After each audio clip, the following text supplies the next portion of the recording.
मतलब उपजाऊ ज़मीन इसके लिए वो आग लगा देते हैं। तो अगर हम उनके गांव में जाके इस बारे में जानकारी दें कि ऐसा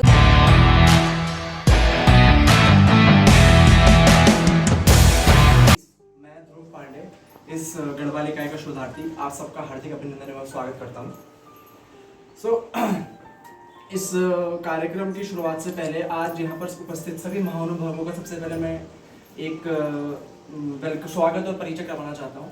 तो सबसे पहले मैं यहाँ स्वागत करना चाहता हूँ एनसीसी के कैडेट्स का, जो इन्होंने काफ़ी एक्टिवली इस कार्यक्रम में पार्टिसिपेट किया है।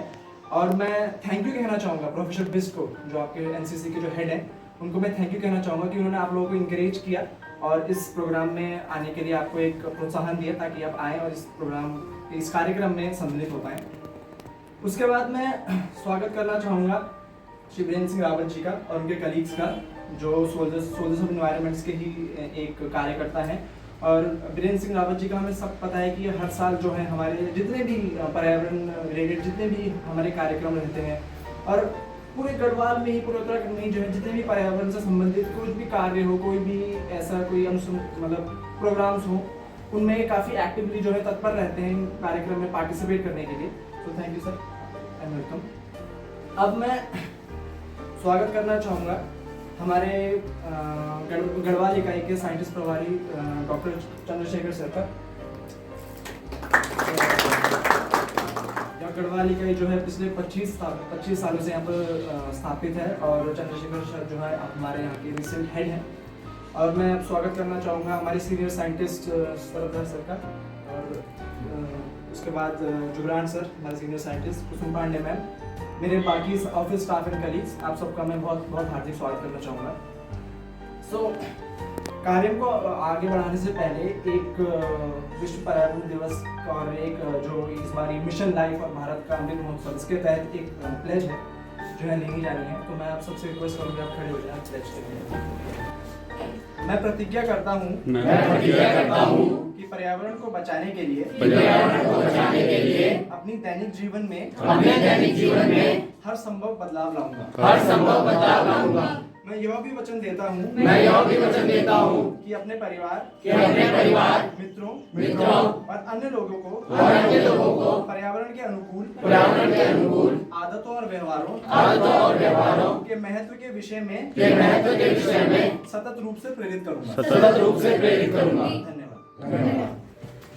सबका बहुत तहे दिल से from heartily welcome to the Garhwal Regional Center.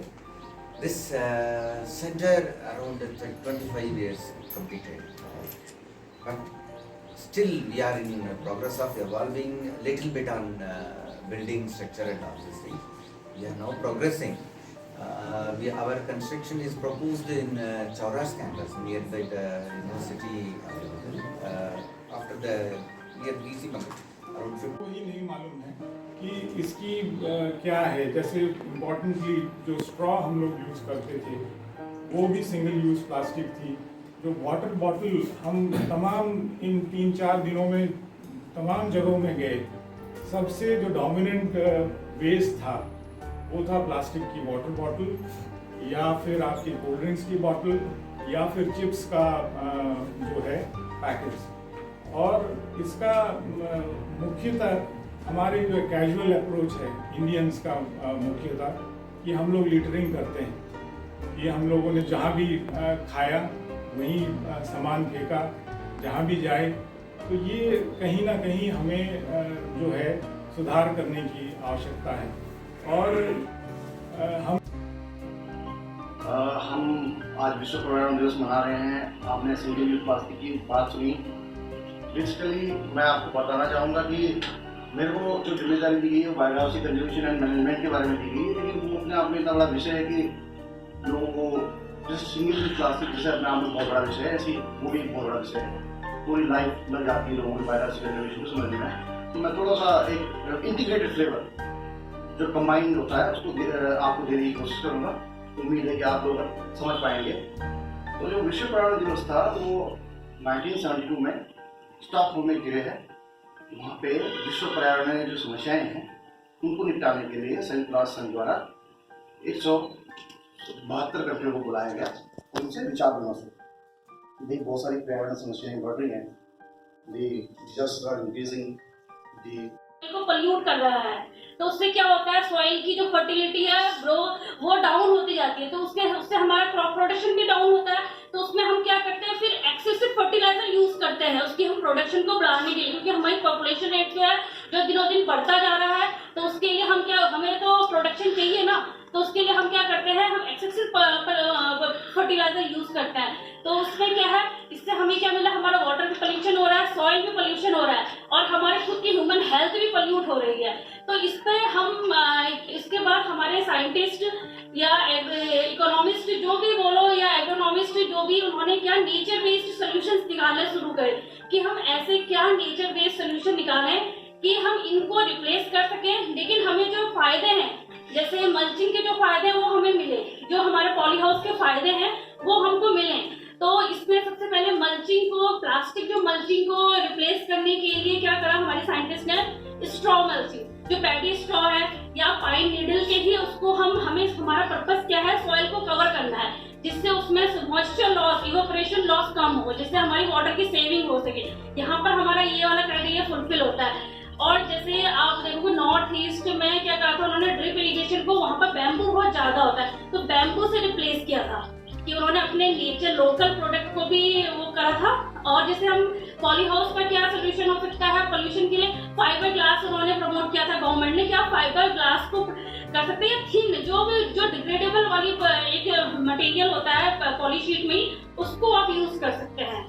इसके अलावा जैसे हम कैरेट यूज करते हैं हार्वेस्टिंग के लिए, उसमें उन्होंने वुडन यूज कीजिए, जो आप या फिर कपड़े की क्लोथिंग जो लिनन वाले होते हैं उनको यूज कीजिए एज कम्पेयर टू प्लास्टिक।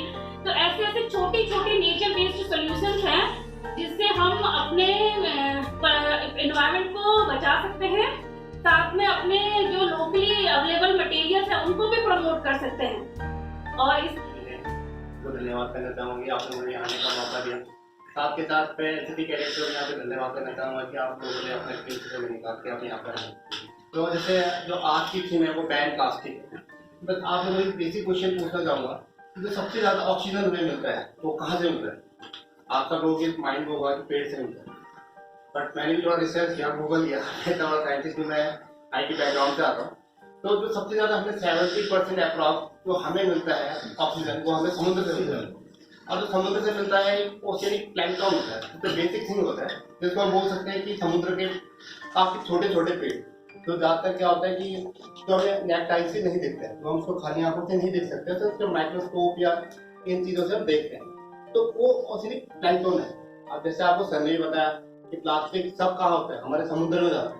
जब समुद्र में जाएगा ऑब्वियसली बात है जो हमारा इकोसिस्टम है वो डैमेज होगा। अगर वो डैमेज होगा तो उससे क्या होगा, हमारे पर्यावरण को काफी नुकसान होगा। आज के टाइम पे हम क्या करते हैं, सबसे ज्यादा प्रायोरिटी देते हैं हम अपने पेट को खाने के लिए, लेकिन अगर देखा जाए, गौर से देखा जाए, तो सबसे बेसिक नीड क्या है आज के टाइम पे, ऑक्सीजन है। अगर हम अपना मुंह बंद करेंगे, अगर हम 5 से 10 मिनट तक मुंह बंद करेंगे तो शायद हम जी पाएंगे, तो सबसे बेसिक नीड है ऑक्सीजन। तो लेकिन आज के समय में क्या हो रहा है, सर ने बताया आपको कि काफी नदियां खराब हो रही है, पॉल्यूटेड हो रही है। मैं ज्यादा दूर नहीं जाऊंगा, मैं अपने क्षेत्र में जाऊंगा। अगर आप श्रीनगर में देख लीजिए, कई लोग आप रुद्रप्रयाग या चमोली से बिलोंग करते होंगे, आप चमोली या कर्णप्रयाग का देख लीजिए या फिर आप रुद्रप्रयाग देख लीजिए, वो कूड़ा डंप कहाँ हो रहा है। अगर श्रीनगर तो आप देख ही रहे होंगे कि हमारा तो पूरा डंप हो रहा है वो नदी किनारे हो रहा है, और जो रुद्रप्रयाग में है वो भी नदी किनारे हो रहा है, और कर्णप्रयाग में भी नदी किनारे, ऑलमोस्ट नदी के सब नियर बाई है। तो कभी भी अगर हमारे पास हवाई तूफान है तो हमारा जो प्लास्टिक है वो कहाँ जा रहा है, ऑब्वियसली बात नदी में जा रहा है। फिर नदी से कहाँ जाएगा, समुद्र में जाएगा।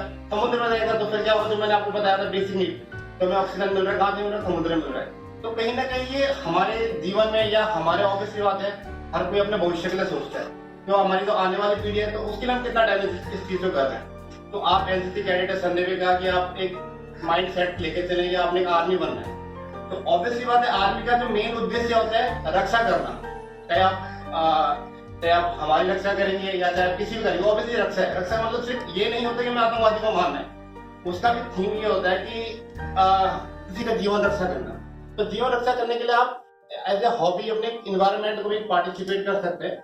आप जैसे कहीं आप प्लांटेशन कर सकते हैं, या कहीं आप जैसे प्लास्टिक का छन्ने का है तो आप प्लास्टिक को बैन कर सकते हैं। अपनी कम से कम अगर हम कुछ ना कर सकें एटलीस्ट हम अपनी हैबिट सुधार सकते हैं, हम सिंगल यूज प्लास्टिक को रोक सकते हैं। अगर हमने 10 लोग को भी कन्विंस कर दिया कि आप प्लास्टिक रोकिए, प्लास्टिक यूज मत करिए, आज मुझे लगता है हम दिनचर्या में ना चाहते भी हम प्लास्टिक यूज करते हैं। अगर हम सुबह उठे तो एक दूध की थैली भी प्लास्टिक में आती है, तो हमारी स्टार्टिंग ही प्लास्टिक से हो जाती है, तो ये हमारी हैबिट बन चुकी है। इसके सरकार ने भी कुछ एक स्टेप उठाया था कि जो सिंगल यूज प्लास्टिक को बैन किया था। आजकल अगर आप बेसिकली देख रहे होंगे, पहले एक स्ट्रॉ आता था, लेकिन अब उसमें आ रहा है और गत्ते के फॉर्म में आ रहा है, तो कहीं ना कहीं स्टेप उठाए। लेकिन इसलिए क्या है, हम जो युवा हैं हमको उनके लिए आवाज उठानी पड़ेगी। आज हमारे आंखों के सामने कूड़ा नदी किनारे फेंका जा रहा है, चाहे मैं करंट पे आके किसी भी रीजन की बात करूं, अगर हमने आवाज नहीं उठाई ऑब्वियसली बात सरकार को कुछ नहीं होगा। सरकार चाहे मैं कांग्रेस की बात करूं चाहे बीजेपी की बात करूं, उनको अपना वोट बैंक चाहिए, दैट्स ऑल। तो हमको कहीं ना कहीं इस चीज के लिए आवाज उठानी पड़ेगी, उसको बैन करना पड़ेगा, अपनी हैबिट सुधारनी पड़ेगी। तो धन्यवाद अपने और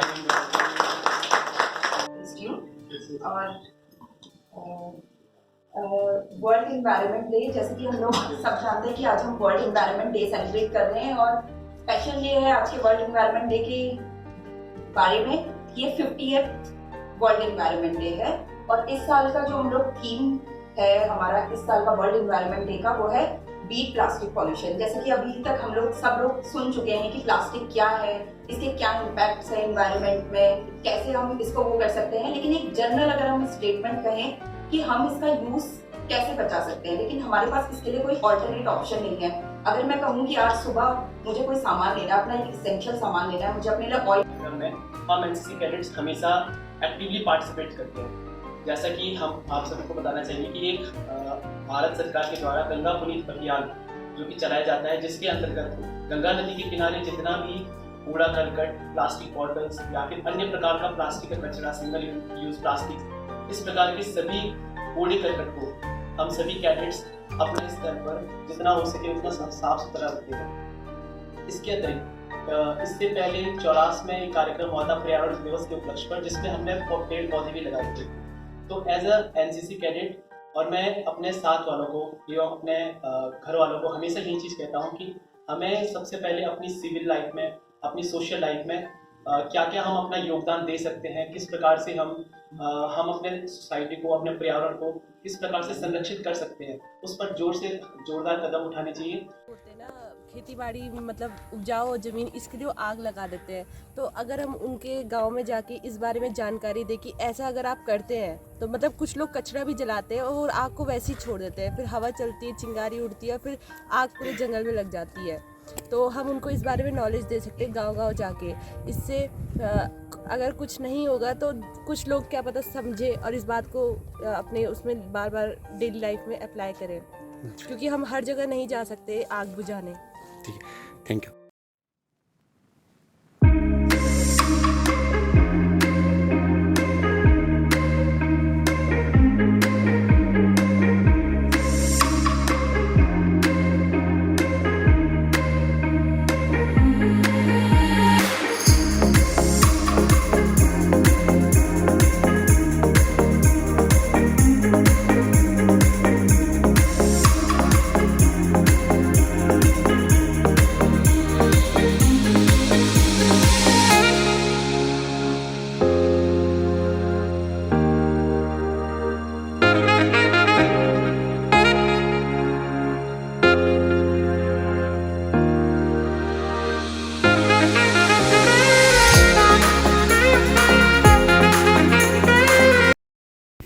ये बुगाड़ी रोड पे हमने कुछ बांध के पेड़ लगाए थे। यहाँ पे एक धारा है जो सूख चुका है, तो हमने सोचा कि यहाँ पे लगाए और धारा भविष्य में लगातार बहे। तो कुछ हमने जो बांध के पेड़ लगाए थे तकरीबन सभी यहाँ पे अच्छी गति से उग रहे हैं, ये आप देख सकते हैं। ऊपर भी काफ़ी हमने लगा रखे हैं। तो आज ज़रा हम इसमें जो पिरूल गिरे हैं उनको सफाई कर रहे हैं। आग से बचाना काफ़ी ज़रूरी है। इस साल इंद्र देवता थोड़ा हम पे तरस खाए हुए हैं, तो इस कारण बस जंगलों में आग काफ़ी कम लग रही है।